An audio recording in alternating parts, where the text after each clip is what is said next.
Okay. Thanks for coming this evening. First, I just want to acknowledge that tonight only happens with my mother-in-law's initiative, hard work, and endless determination, despite the fact that she was just in the hospital for a week.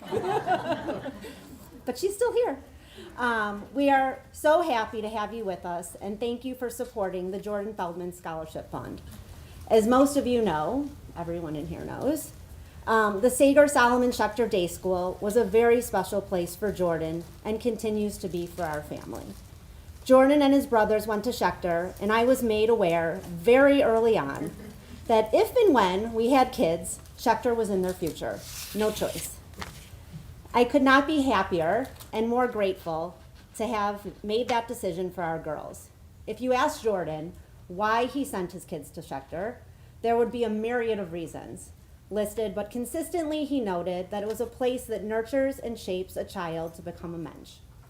It's not just a school, it is a community that cares for each other. It's where we have friends that we consider our chosen family, a friendship that spans 3 generations, and just a special place to see your children grow spiritually, academically, and emotionally. I don't want to speak for much longer because you did not come to hear me, but I do want to just introduce another very hard worker that we could not do anything without, Tammy Warshowski, who works every day as the Director of Advancement for the school. So, thank you. Thanks, Steph. I just gave a tour to so many of you, so I'm going to try and be very brief. I join everyone in expressing our gratitude for all of you being here. It was just a wonderful, wonderful idea that Laurel had when she came to me and we talked about having this event at Schechter so that you could really get an idea of when you support the Jordan A. Feldman Scholarship Fund, where do the funds go? Where they go is to allow our students to be able to experience Schechter. And this was a second home, as you heard, for Jordan, and it's also a second home for all of our students. And we often say that the student is the catalyst for the family, because families are transformed through the Schechter experience. And every dollar that we receive from the distributions from this fund, which is held at Jewish United Fund, goes directly to providing essential tuition support for Schechter families. So again, we're deeply grateful to each of you here tonight for your enduring love of Jordan, for your support of the Feldman family, and for your commitment to making a Schechter education accessible. And just to put this into perspective, Schechter provides more than $4 million of tuition assistance annually, which means that we have to raise this every year, supporting more than 70% of our students. And for many families, this support is the only way that their children can attend Schechter. So, just a few highlights of the school year. This year, as some of you saw, we relocated our Ginsburg Early Childhood Center to the Northbrook campus. So now our Little Ginsburg ECC students are in the same environment as all of our Sager School students. And it is incredible to see the interaction of our older students with these younger students. And this is also becoming a really wonderful feeder for our school. This year, we also launched an inclusive kindergarten program. We partnered with Keshet, there you are. And we've created a model that doesn't exist anywhere in Chicago. We have 5 students who are actually Schechter students who would not be able to attend Schechter without the additional support that we receive from a Keshet faculty member who is actually in the classroom. And these students are now ready to move into 1st and 2nd grade, and we're really excited to be continuing this partnership. And finally, enrollment is strong. For the second year in a row, we are planning for a third section of kindergarten, and this is because of, I think that's worth. For those of you who may also care about Rochelle Zell Jewish High School, it's important that we have a strong feeder for the high school, and so by having 3 sections for 2 years in a row, one of the reasons why we have that is because we started a free monthly drop-in program that we call Sunday Fun Day. So families that have young children are coming here once a month. They're coming through our doors. There's no cost. They get introduced to what Schechter offers. And it's just a great opportunity for them to get connected and learn more about the school.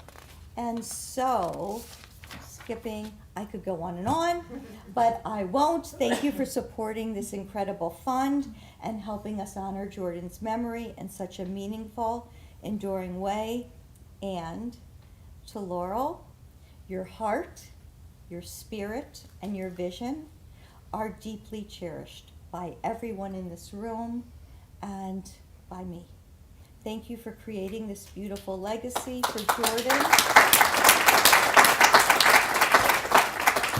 And for tonight's special program in memory of your beloved Arthur.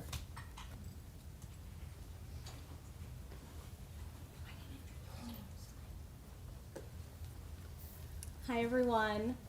My name's Debbie Kaplan, for those of you who do not know me, and I am Laurel and Arthur Feldman's niece, and I'm Jordan's first cousin. It's only fitting that we are at Schechter, and thank you again, Schechter, for graciously hosting us tonight. Tammy, huge thank you. But it's fitting for many reasons, but one that stands out to me as a personal one. The moment that I told Jordan and Stephanie that I was pregnant with my first, Jordan was already campaigning for my unborn child to go to Schechter. And let's be real, it was not a campaign, it was a commitment. I didn't really have a choice. Jordan had already sent out an email as well to Hillary Dunn, the head of Schechter Admissions, Recruitment, and Enrollment, asking her to set up a tour for myself and my husband Mike when he was born. We weren't even enrolled in daycare, but our kindergarten through 8th grade plans were already set. But as Stephanie said, I also would not have had it any other way. Jordan told me that my son would go to Schechter and he would become a mensch. And I knew that that was the absolute truth, because that is who Jordan was and what he will always be remembered as. He was the best, he is the best, and I could only be so lucky to have both of my, what I call them, little WWE wrestlers, be like Jordan and continue his legacy. That's why I'm so committed to help my Aunt Laurel, my cousin Stephanie, and my family lead this mission of what the Jordan A. Feldman Memorial Scholarship Fund represents and is set out to do. It's to enable children to experience the magic of Schechter and become future mensches like Jordan and all of his friends. So, throughout the year, please keep the fund in mind for any donations that you would like to make directly, or it's a perfect option to make a gift for a simcha in your life or someone in your friends or family's life. And as a thank you for attending tonight, Laurel has so generously included thank you cards that you can all, get started with your gifts throughout the year. So, to get started with the main event, I have the esteemed honor and pleasure of introducing you to our guest speaker of the evening, and another huge reason why we're gathered here on this Wednesday night, bringing some light to this cold, rainy day and more meaning to our lives and identity as Jews. Our speaker also brings a lot of meaning to the event, as there's no one who would have enjoyed this more than my uncle and your good friend, Arthur. Our speaker's role and expertise and the world that she lives in every day is Uncle Arthur's vibe, it's his passion, and hearing and learning from her tonight is a blessing to honor Arthur and his memory. So, please join me in welcoming Abigail H. Meyer to our amazing community. A little bit about Abby. Abigail H. Meyer is an art historian, curator, and museum educator specializing in Jewish visual arts and material culture with experience in various art world sectors, including collection management and practices, museum interpretation, connoisseurship, and provenance research. Abigail was the head of Department of Ceremonial Objects and Fine Art at Kestenbaum and Company, the leading boutique auction house specializing in rare Judaica in New York City for nearly 2 decades, and the researcher for Judaica at the Met, the Metropolitan Museum of Art, in the Department of European Sculpture and Decorative Arts, where she was responsible for the scholarship, research, acquisitions, and expansion of its Judaica collection. Abigail consults for museums, universities, libraries, research institutions, and private collections as an independent visual arts professional specializing in rare Hebrew books, illuminated manuscripts, ritual objects, and fine art. And as a freelance curator, she has created exhibitions, authored catalogs, and serves as an advisor for several Jewish art initiatives. Abigail develops educational programming, crafts museum tours, and lectures on art history to draw greater attention to ritual and decorative objects and art relating to Jewish history, cultural heritage, and experience. Her research focuses on the intersection of Jewish history, cultural anthropology, museum studies, and art history, crafting a story of Jewish history, culture, and experience through art and material culture in an encyclopedic museum. Now, Abigail is currently the curatorial researcher for the Weitzman National Museum of American Jewish History in Philadelphia, curating an exhibition about the Jewish role in the American Revolution that will open in spring 2026, marking the nation's 250th anniversary of independence. Abigail?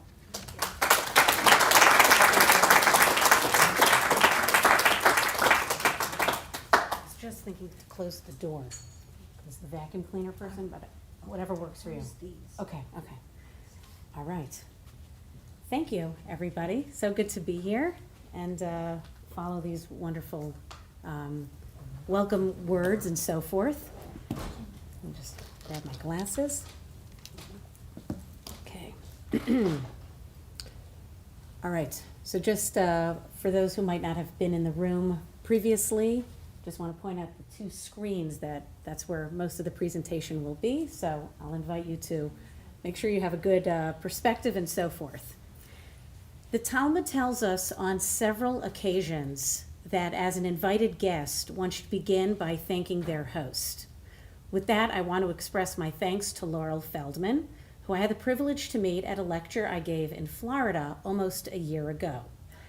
When she introduced herself, I immediately knew the name Arthur Feldman from my over 2 decades in the world of Judaica and Jewish visual art, and of course was sorry to learn of his recent passing.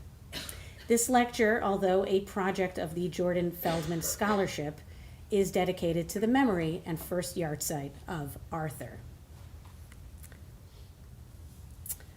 With advanced degrees in art history and archaeology, Arthur Feldman began his career as a visiting curator at the Victoria and Albert Museum in London, then assistant administrator and curator at the Renwick Gallery of the Smithsonian Institute in Washington, D.C., vice president of what is now the Spertus Institute in Chicago, and director of the Maurice Spertus Museum of Judaica, and the executive director of the Sherwin Miller Museum of Jewish Art in Tulsa, Oklahoma.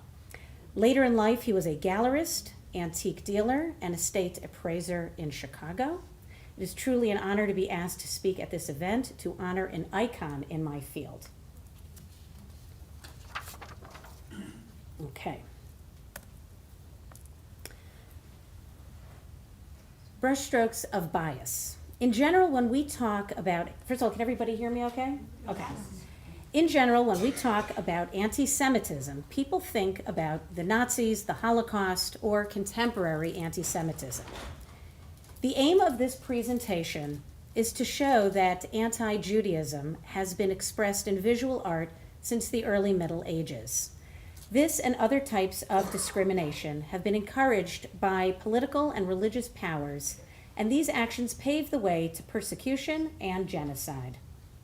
Jews have been depicted as subhumans, animals, monsters, and demons for many purposes and to provoke many reactions. But one common motivation is to enforce prejudices and social hierarchies.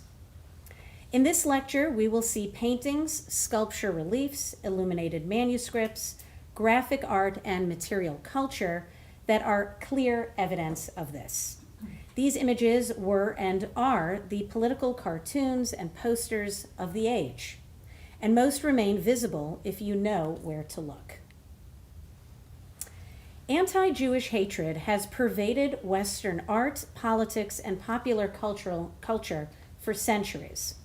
Perceptions and understandings of Jews throughout history were manifested in objects, from fine art and crafts to the elite to everyday toys, knickknacks, and household items.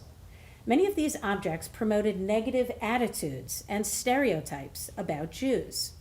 For example, the smirking merchant motif you see at upper left has been applied time and again, incorporating contemporary culture and visual cues. In the upper right, the blue and white suggestion of the Israeli flag showcases the smirking merchant taking the form of a, quote, Jewish rodent, beard, yarmulke, and Star of David. The rodent associated with spreading the plague in the 14th century. Together, the image depicts the Jew as the real plague. In lower left, the smirking Jew, now an American businessman in suit and tie and wearing the iconic yellow star we will discuss, takes $1 from the federal poverty programs to give support to Israel. And finally, lower right, our smirking merchant holds a COVID vaccine syringe, promoting the conspiracy theory that Jews created the coronavirus for financial gain of then selling the antidote. In the next hour or so, we will look at art and objects depicting Jews and anti-Semitic and anti-Jewish propaganda from the medieval to the modern era, created and distributed throughout Europe, Russia, and the United States. The same hateful stereotypes and motifs reappear, spanning centuries and continents. Some document and or combat specific anti-Semitic episodes or chapters in Jewish history.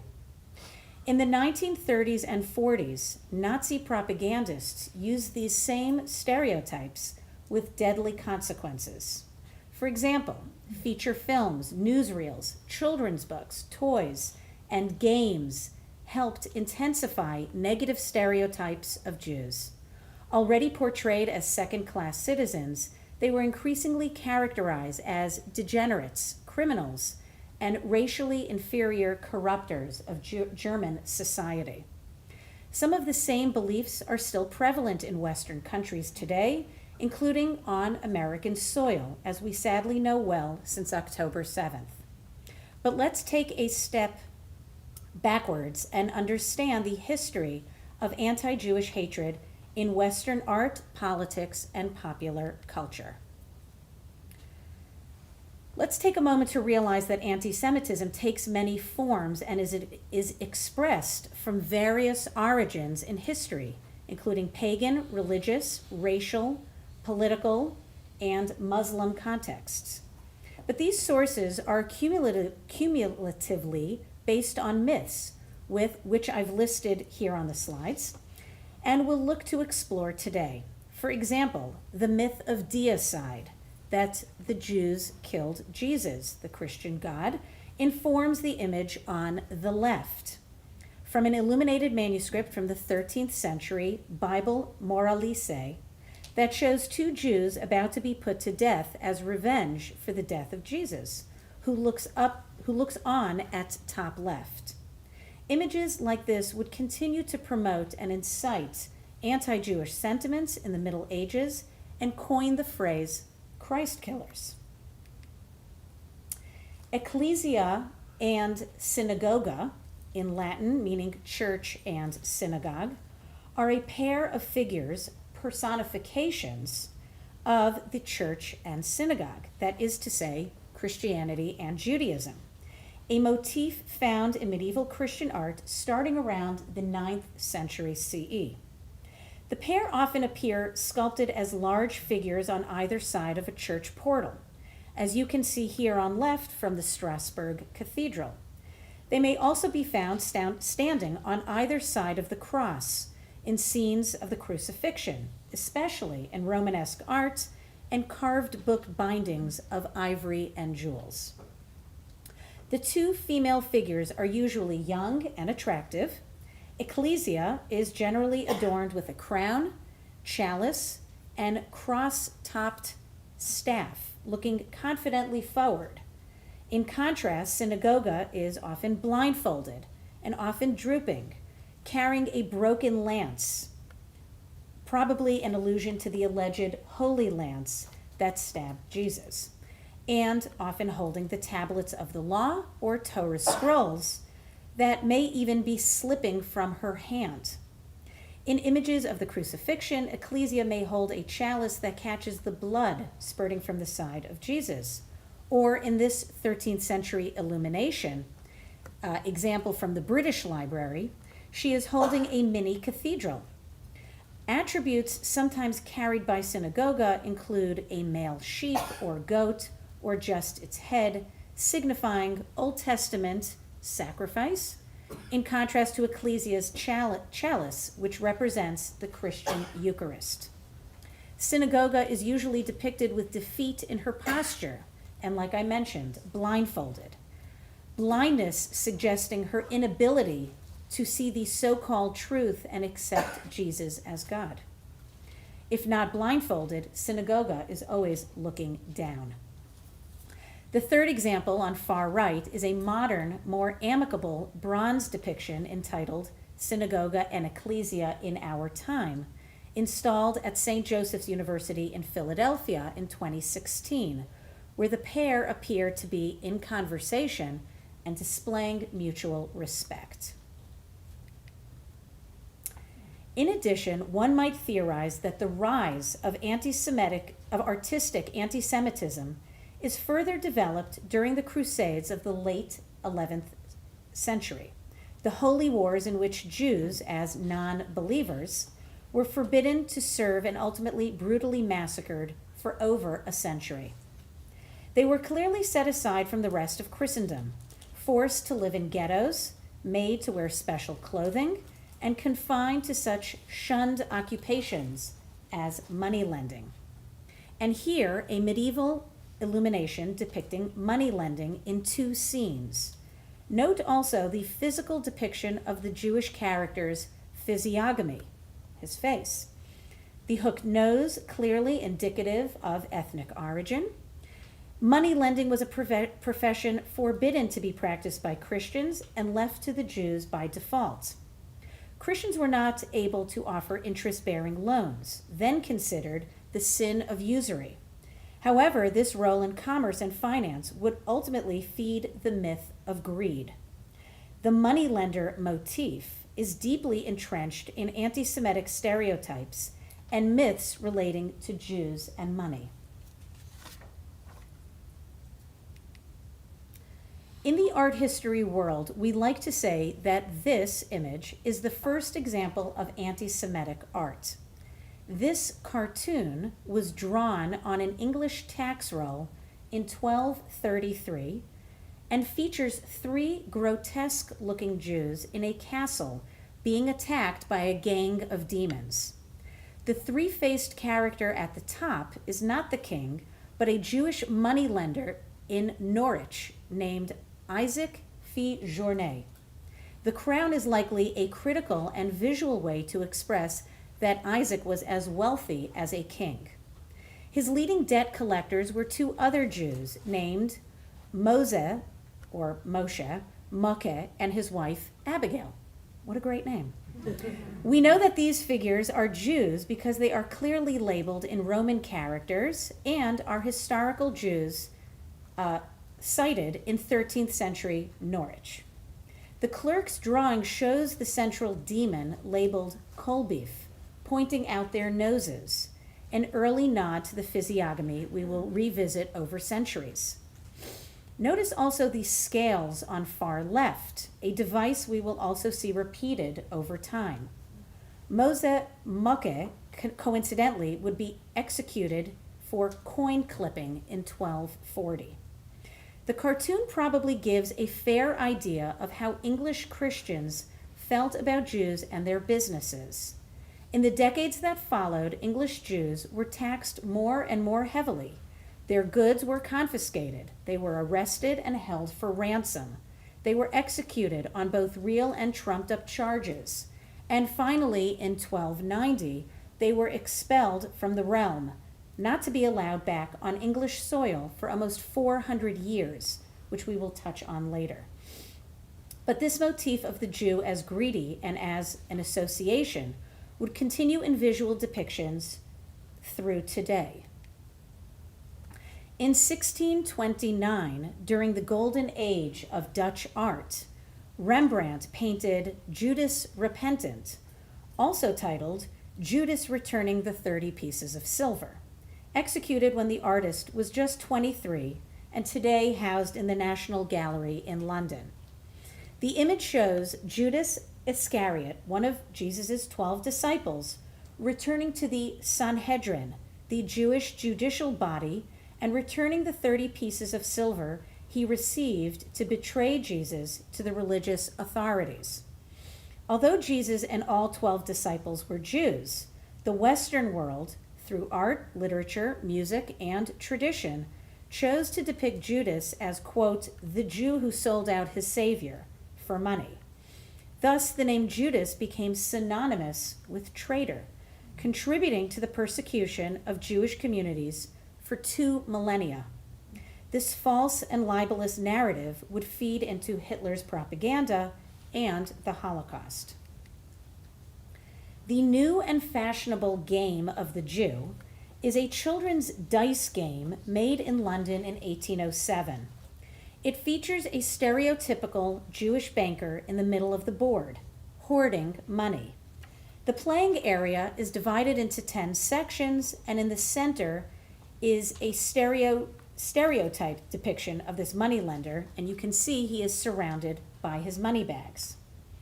The players each have to roll a pair of dice, or a totem we would say, which gives the number of counters they have to place on the corresponding square of the board. If they throw a 7, their money goes to the Jew.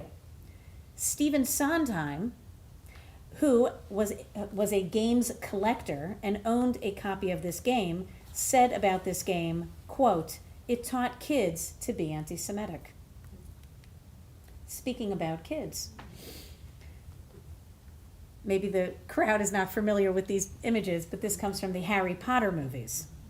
We are all aware that this anti-Semitic trope continues into the 21st century, and even as you can see here, as I would like to suggest, into the Harry Potter movie franchise with the goblins, or, the bankers, of the Gringotts Wizarding Bank. Notice the hoarding of the golden coins, the scale motif, and the offensive physiognomy disguised as goblin, but not unlike the facial stereotyping we associate with anti-Semitism. The similarity between the goblin race, if you will, in Harry Potter, and long-standing dangerous stereotypes of Jews, as the fictional goblins had hook noses and controlled the fictional banking industry, comparable to the portrayal of Jews in the infamous anti-Semitic pamphlet, The Protocols of the Elders of Zion of 1903. There are around 30 churches with stone carvings dating back to the 13th century in Germany, depicting Jews doing various distasteful acts with pigs. This imagery, yes, distasteful, is meant to mock Jewish people. As in the kosher tradition, Jews do not eat pork, and pigs are, of course, considered unclean. The 13th century Judensow, or Jew sow, on the town churches depicts a caricature of a rabbi lifting the tail of a sow and 2 Jewish children suckling on the sow's teats. At a time when politicians are warning about rising anti-Semitism in Germany, the ruling is a reminder of widespread anti-Jewish sentiment in the Middle Ages. In fact, a court case came about in 2018 demanding that the sculpture be removed. However, the Federal Court of Justice in Germany, the country's top appeals court, upheld rulings from lower courts which dismissed the case, saying there was currently no infringement which would be needed to uphold such a claim. In 2020, the higher regional court in Naumburg ruled that the sandstone relief attached to the outer facade of the Wittenberg Town Church, on your screen, the Wittenberg Sow, did not have to be removed. The Judensow, which is 4 meters from the ground, did not constitute an offense. The church has said in the past that in 1988, in consultation with the Jewish community, it created a site of remembrance incorporating the sculpture, a plaque on the ground beneath remembering the 6 million Jews who perished in the Holocaust, and an information board. Here you go. So this is below that sculpture in Wittenberg. Wittenberg was also the town, and I don't believe in coincidences, where Martin Luther is said to have nailed his thesis challenging Catholicism to a church door in 1517, which led to the Protestant Reformation in Germany. As many as 30 such images, as I said, by one German artist's count, are still displayed on churches in Germany and other countries such as Austria, France, and Switzerland. And these gold stones that you see, brass stones, are known as Stolperstein. In an almost combative move, these Stolperstein stones are placed as a Holocaust memorial on the ground beside the Wittenberg Church in 1988. The yellow badge is undoubtedly the most infamous item of clothing in Jewish history. The practice of forcing Jews to wear this piece of cloth on the lapel of their clothing first appeared in parts of Western Europe during the 13th century. The obligation to be immediately distinguishable from the rest of the population, in fact, was perhaps the main form of discrimination and persecution imposed on Jews since the 8th and 9th centuries. It is during this period that we can find the first mention of a dress code for the Jewish population in Islamic territories under the Caliphate of Omar II, who ruled 1717 to 720. Every non-Muslim minority, or dhimmi, was ordered to wear a distinguishing sign of their religion. This order was reaffirmed in the following years. In Sicily, for example, the Saracen governor forced Christians to wear a piece of cloth in the shape of a pig on their clothes, while Jews were assigned a donkey. They were also forced to wear a high cone-shaped headdress and a yellow belt. These signs, however, were not necessarily intended as derogatory or punitive. Their official purpose, in fact, was to reaffirm the status of dhimmi, of the religious minority, assuring its certain rights and protection. The design and style of the badges for Jews varied, including Jews in Baghdad were required to wear yellow belts or armbands. Color differences included black for Christians and yellow for Jews. And in the year 1005, Jews in Egypt were ordered to wear bells on their clothing. Here, an illumination from a Biblia Historiale, a manuscript found in Troyes, France. After the Crusades, the custom of imposing a dress code on religious minorities soon spread all over Europe. The definitive regulation took place on November 11th, 1215, on the occasion of the Fourth Lateran Council. On this date, Pope Innocent III ordered that Jews and Muslims should wear specific clothing in order to be immediately distinguishable from, quote, the good Christians, thus limiting the risk of relationships between individuals belonging to different religious communities. This decree, not specifying the nature nor the type of clothing to be worn, left much freedom to regulate these distinctive signs. If in Italy, the symbol mainly took the form of a circular yellow patch, where the exception was the Republic of Venice, where the chosen color was red. Spanish Jews were instead identified by red. In these territories, however, this badge was made only occasionally mandatory. In France, on the contrary, an edict of Louis IX later canonized as Saint Louis IX, King of France, officially imposed the use of the ruelle, a wheel or disc-shaped patch, usually yellow or white, sometimes also red or white, as early as 1269. That is what you are seeing in the picture. The people are wearing that golden ruelle. It constituted a double imposition for Jews. Not only were they first forced to wear it by law, but each Jew had to pay a large sum of money to be able to buy it first, in addition to an annual fee to be allowed to keep owning it. This document from August 1st, 1551, comes from Emperor Ferdinand I, ordering Jews to wear yellow circles on their clothes.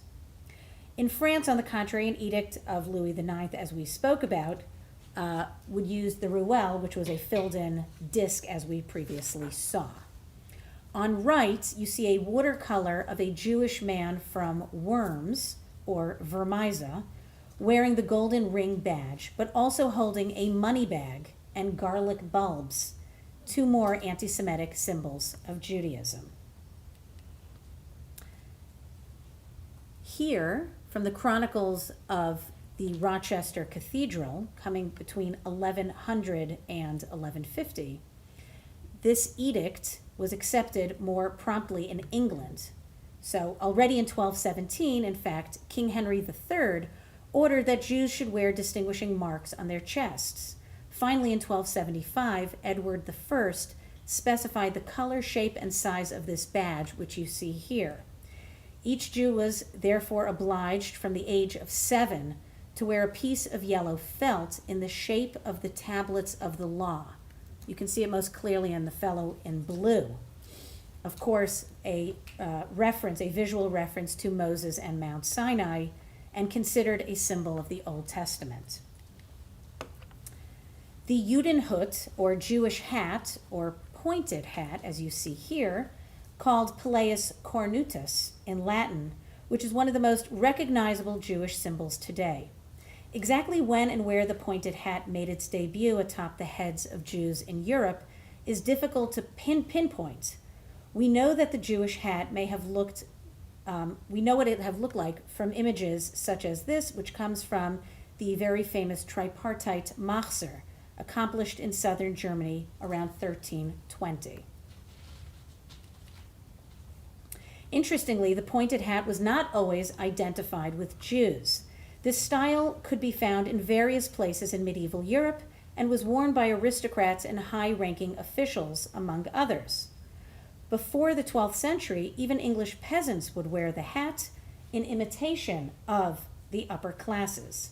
How then did this popular hat eventually come to be associated uniquely with Jews? At the height of its fashion, at the turn of the 12th century, the pointed hat suddenly fell out of favor, around the time of the tragic and violent encounter between West and East during the First Crusade. Before making their way to Constantinople and the Holy Land, some crusaders led pogroms against German Jewish communities. That would include Mainz and Speyer and Worms. These fueled anti-Jewish sentiment and imagery, which featured negative depictions of Jews wearing the pointed hat.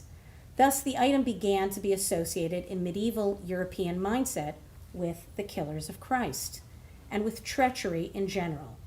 What self-respecting Christian would want to wear a hat like that after that? Jews' lives and dress changed dramatically following the decisions of this Fourth Lateran Council we've mentioned. As opposed to the badge, which was clearly defined by size, shape, and motif at the center, the shape of the pointed Jewish hat was not. As a result, several types of Jewish hats appeared in German areas. Some were immediately prohibited, while others were permitted to be worn. However, any attempt to enforce a single agreed-upon form failed. That's why we see many variants in medieval manuscripts.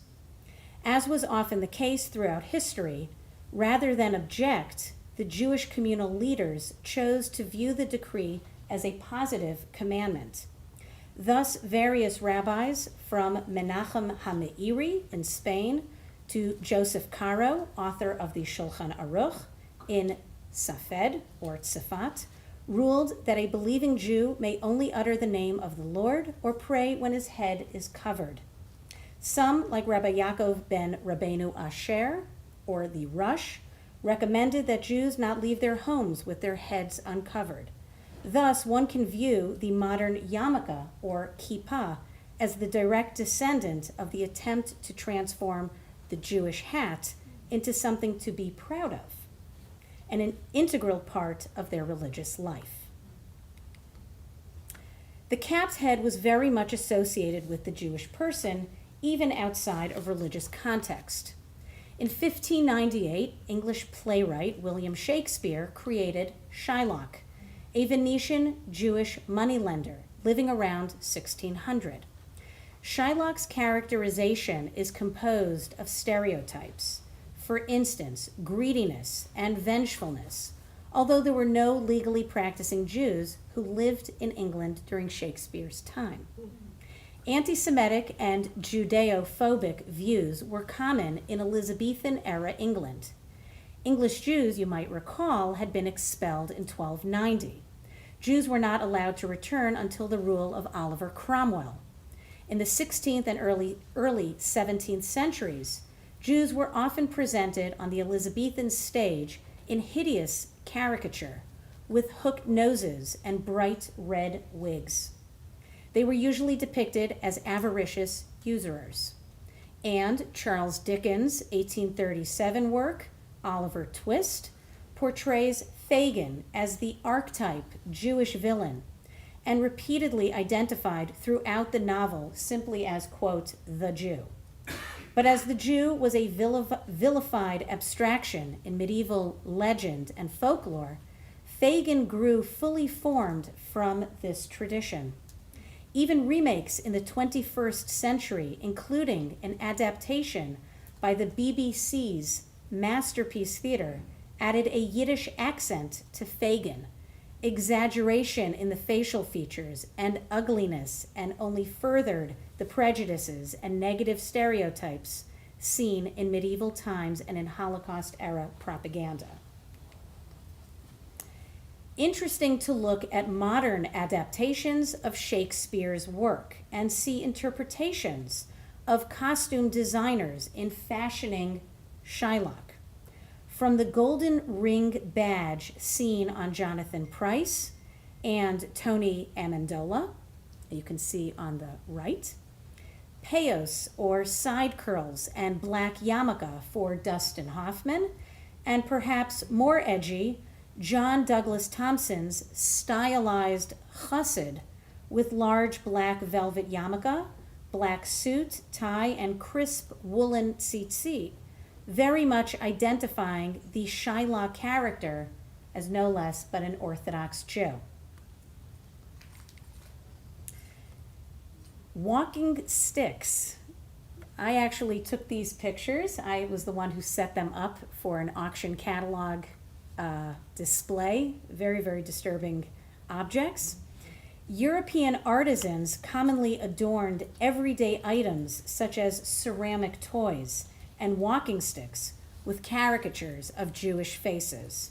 They are examples of racial anti-Semitism becoming part of everyday life. In 1894, Captain Alfred Dreyfus, the highest-ranking Jewish artillery officer in the French army, was falsely convicted of high treason. Although the accusation was baseless, the affair unleashed widespread, violent anti-Semitism throughout France until Dreyfus was finally exonerated in 1906. This board game, produced by Dreyfus's defenders and illustrated with broken tablets of the rights of man, promotes the idea that hatred and discrimination against one minority, the Jews, has a detrimental impact on the rule of law and the human rights of all. An early iteration of this theme is this 1900 poster housed in the collections of the National Library of Israel, which depicts Alfred Dreyfus as a hydra, or water monster. This caricature of Alfred Dreyfus as traitor in the Musée de Horreur series in response, of course, to the Dreyfus Affair. This demonstrated to Jews worldwide that even a highly decorated and assimilated Jew could be the victim of pernicious anti-Semitism.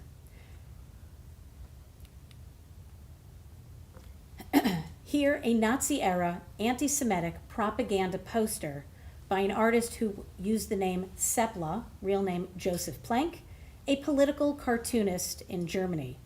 We are uncertain of the date, but it is clearly World War II. Beginning in the 1920s, Nazi propagandists promoted the anti-Semitic myth that Jews were engaged in a massive conspiracy to take over the world. This false notion alleged that, quote, international Jewry used various people and groups as part of a plan for global conquest. At the time, an octopus extending its tentacles over the globe was a common visual metaphor for this myth. Seppla likely created this cartoon in the 1940s, if I had to guess, when Nazi Germany was at war with Great Britain. The cartoon shows British politician Winston Churchill as the octopus. Look carefully at the face. Above the octopus's head is the Jewish Star of David. The tentacles seem to be losing their grip on the world. In the cartoon, Europe is shown as being free from under the octopus's control.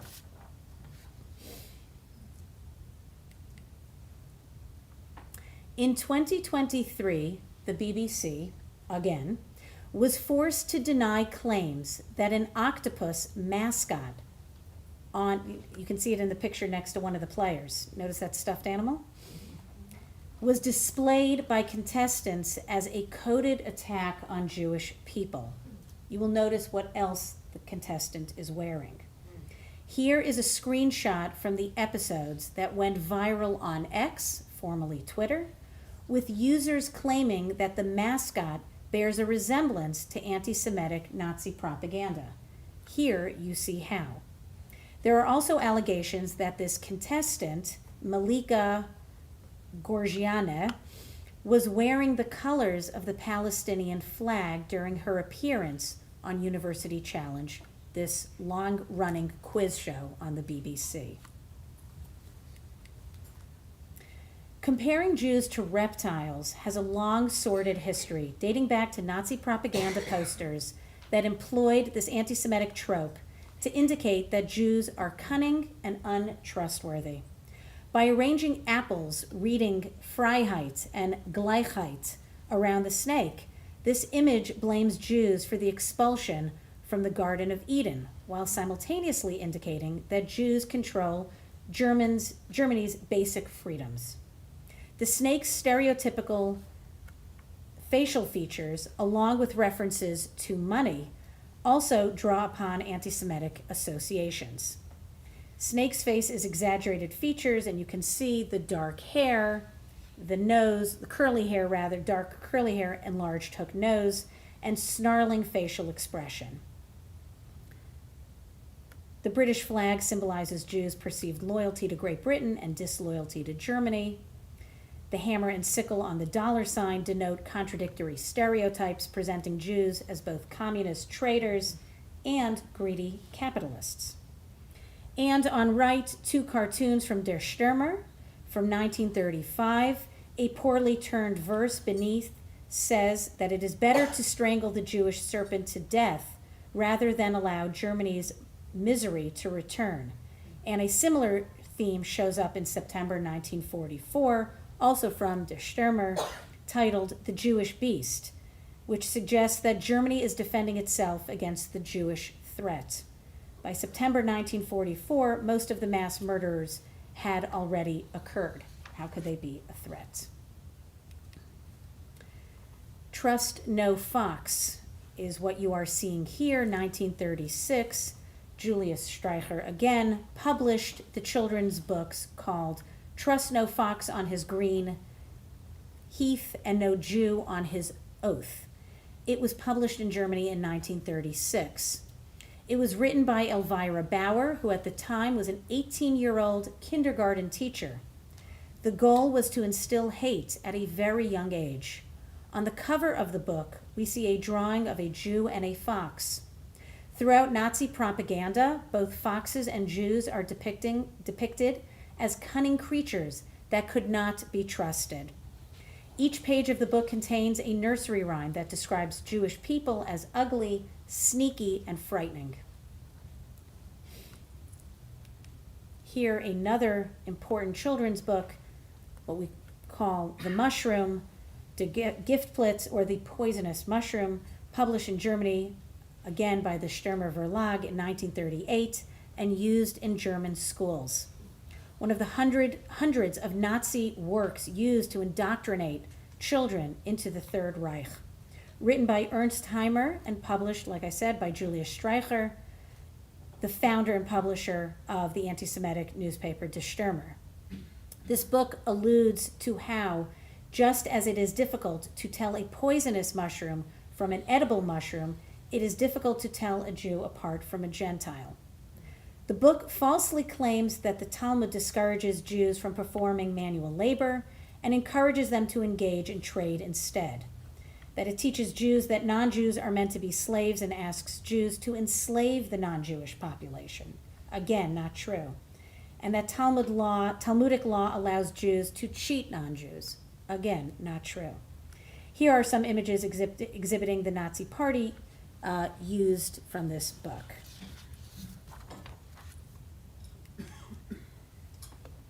This brings me to the subject of the misuse of imagery, and lack of sensitivity as is an understatement. Here you can see a screenshot from X, again formerly Twitter, taken in December of 2019, with pictures of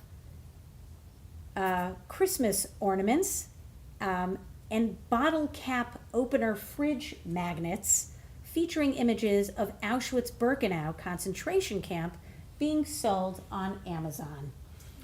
Luckily, people took to X to protest and ask Amazon to remove these objects for sale from their website. I mean, it's pretty shocking. We spoke earlier about the practice of the yellow badge in the Middle Ages. With their invasion of Poland, the Nazis revived the use of this insidious custom. Until the Holocaust, the six-pointed star had only positive connotations in Jewish tradition. It was used as a symbol of communal identity, a protective device in amulets, or a Zionist emblem. After the German occupation in Poland in 1939, the Nazis forced Jews to wear a yellow star as an identifying badge, often inscribed with the word Jew. Here you see in several different languages, Dutch, French, German, and so forth. All written to resemble Hebrew in its font.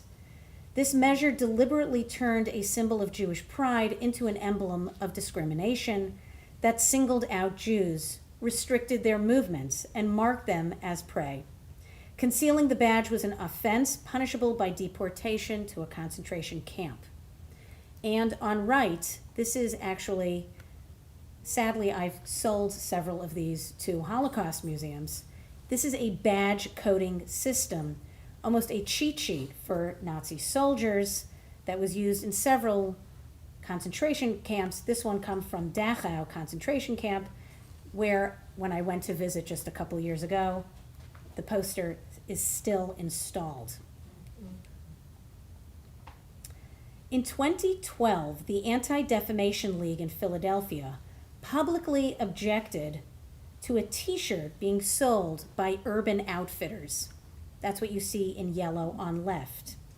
It bears a symbol that critics, I, perhaps you, would agree resembles the Star of David patch that Jews in Nazi Europe were forced to wear during the Holocaust. And, of course, the Zara t-shirt you see on right from 2014, just 2 years later, although it was marketed as a sheriff's badge, but probably, like me, a grandchild of Holocaust survivors, your eyes are thinking of something else.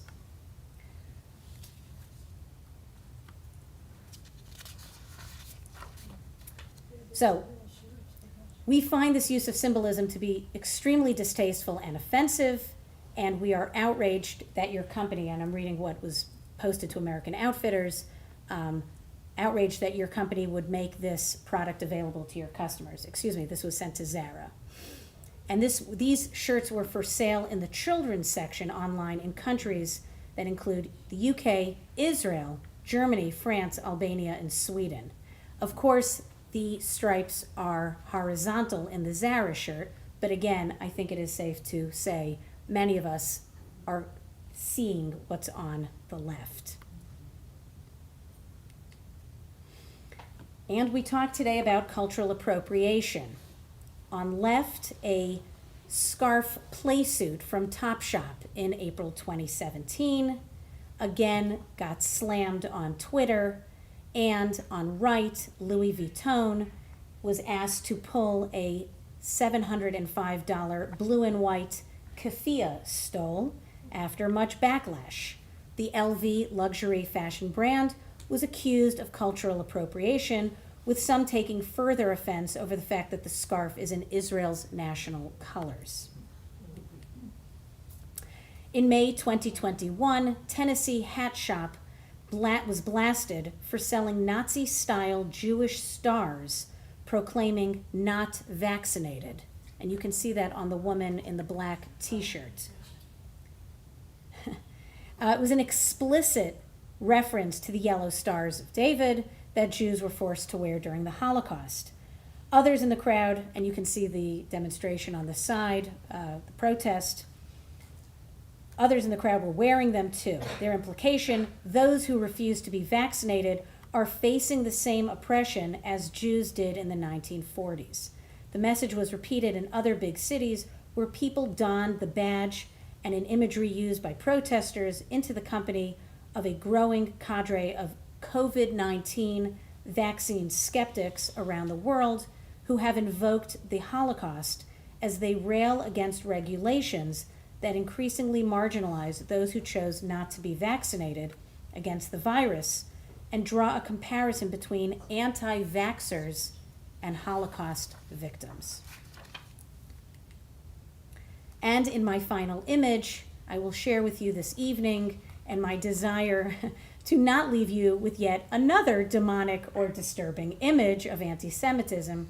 I thought this poignant cartoon successfully exhibits how the yellow star motif, compounded with the black and white image of Holocaust yesteryear, is used as a visual reference for a Jewish Israeli artist in visually communicating an extension or even a bond with history many of us feel in the world's plight with anti-Semitism seen in Israel and beyond.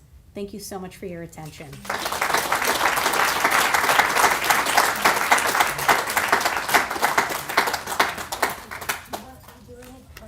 Sure, certainly open to questions or comments. Any questions or comments for Abby? Did Sure. Amazon end up taking down those Christmas ornaments? Yeah. Yes, Oh, okay. as far as I know. But just the fact that they even thought to Oh, absolutely. sell a bottle cap opener with pictures of Auschwitz-Birkenau is Totally. quite shocking. It is shocking. Super shocking. Anything else? Any other questions or comments for Abby? Okay, I'm gonna come up. Oh, we see somebody. Yeah, hi. Hi. Oh, hi. So my question is, during the Medici ruling family in Florence, I thought I heard and it was said that there was greater tolerance of Judaism, but I thought there was a PowerPoint that made a statement that Jewish people at the time had to be identified by clothing or in some other way. Can you rectify that disagreement? So it's interesting because perhaps more thought about than the star, certainly those of you who have visited Italy, is the term ghetto. And that is a word that today very much has a connotation, a negative connotation, right? The Jews have to live in a ghetto and so on and so forth. Whereas when you go to Italy, you go to Rome, you go to Venice, you can see the Jewish ghetto and so forth. it was actually not even, it was almost like a protective unit. And it was not unappreciated by the Jewish community to have their kind of separate location and so forth, and a certain safety and so forth. But a lot of the origin of the star and badge, like when I spoke about the Islamic use of it, it was just an identification thing in terms of what rights or laws applied to you, as opposed to something overtly derogatory, which it only came to mean later. And in fact, I mean, what better example than Nazi researchers, who obviously did their homework, chose this medieval symbolism and applied it to their manifesto as something entirely negative and so forth. So my comment is about the Medici information. Mhm. Florence, I don't know, guess 1600s, not quite sure. So was there an acceptance of Judaism and Jewish people or not at that time? What do you mean by acceptance? Were I they thought free to? that Christians, Jews, and Muslims were able to live in Florence for some period of time. Absolutely, that's correct. In happy harmony. I thought there was also a period of that in Spain, maybe Toledo, I'm not quite sure, where, can you speak to that? Sure. In Spain, it's referred to as convivencia in Spanish, which would be the coexistence, so to speak, of the three major Abrahamic religions, which was a phenomenon, although it's actually much earlier. I would say it's more like 11th, 12th century. Okay. And we know that that was the case because we have wonderful piyutim and liturgical notes and works by important Jewish rabbis living in Spain. It was called the Golden Age.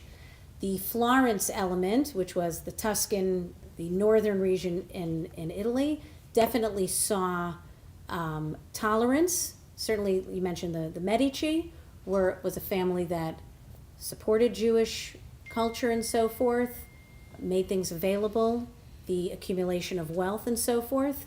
But the fact of the matter is they were still the money lenders and so forth, and that's how they accumulated their wealth. But the Medici family per se certainly allowed for religious tolerance and so forth.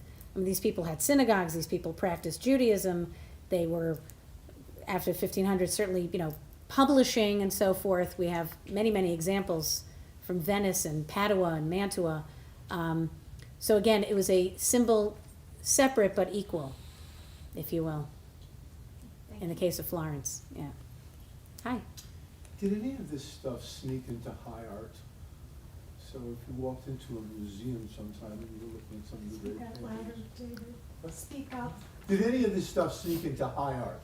So if you walked into one of the great museums in Europe and were looking at great paintings, are there subtle images like this, subtle hints at it in high culture? Absolutely. So the great example would be synagoga, ecclesia and synagoga. So you could see the Morgan Library, the Louvre, the Met, many of these important museums have, I think there are about 6 in the world, magnificent carved ivory, bejeweled Bible covers. Okay, so you've commissioned your Bible manuscript and you're spending, much wealth involved in commissioning these images, and you often will see the image of Christ on a cross with synagoga and ecclesia. So it's interesting that you've got X amount of real estate. You can talk about so many, scenes from the New Testament, miracles related, in terms of Christianity and dogma, right? That you can have carved onto your Bible cover, and yet you're giving real estate to the personification of synagoga to drive home the point that ecclesia is the dominant and synagoga is out of touch and the loser and broken and so forth. So there was always this kind of recognition of, no, you're wrong, you're blinded and so forth. We see it in synagoga and ecclesia. All the manuscripts that you saw are non-Jewish texts. So you actually see this usage of the Jew, right? That what we saw, all the, I'll go back to the medieval, right? this is a non-Jewish text, and yet they're including a picture of the Jews with their symbol. They didn't have to include that in terms of how to occupy the space. Here's another great example from Troyes, right? They're trying to show Jews and two griffins and so forth. The fact that these people are even making it to these luxuriant illuminated manuscripts. I mean, these things were high art in that sense in the Middle Ages. In the case of the Renaissance, we see Jews depicted as, what would be the word? Like to, I can't think of the word, very negatively portrayed, like that's the wrong route to take, so to speak. Again, this extrapolation of the synagogue, that is, she is blinded, she is not seeing the truth, and so forth. During the Dreyfus affair, Yeah, I've read recently that people like Renoir or Degas were quite anti-Semites. Does any of it creep in? I mean, I've seen a lot of their work, but does any of it creep into their paintings or their works in any way? that's interesting. Subtle ways? I don't know that I've ever heard that they were like blatantly anti-Semitic. I mean, based on what sort of, That they were anti-Dreyfus. oh, that they were anti-Dreyfus, okay. Degas in particular, Renoir is more recently come to light. I don't know. That's interesting. I think it's more interesting when an artist is particularly friendly with the Jews. I mean, there are people who like to say, oh, Rembrandt was a great friend of the Jews. He painted so many Jewish people. If you go to the Hermitage, there's wonderful paintings. Well, at the end of the day, the man needed, to put bread on the table. If these people were willing to commission a painting, I'll take it, So sometimes to say, like, they're a great friend of the Jews, they hate the Jews, like, if you were to ask me, I think these people didn't really think about it very much, if it didn't come into their lives. I mean, Van Gogh is, that's interesting. You said Van Gogh and Renoir. Degas. Degas, I'm sorry. Degas. Okay. So I'm not familiar. I would have to look into how their reaction to Dreyfus. I was told once that the most famous Jewish icon of the Renaissance was Moses by Michelangelo with the horns, and that's why Christians, still to this day think Jews have horns. Yeah. So it's interesting. I have done some work on that. Michelangelo's Moses, which of course misinterprets the Hebrew carne, or the rays of light went out from his head. So of course rays can be misconstrued as horns of light. It's the same Hebrew word, keren. Interestingly enough, Michelangelo, that was not some sort of knock and so forth.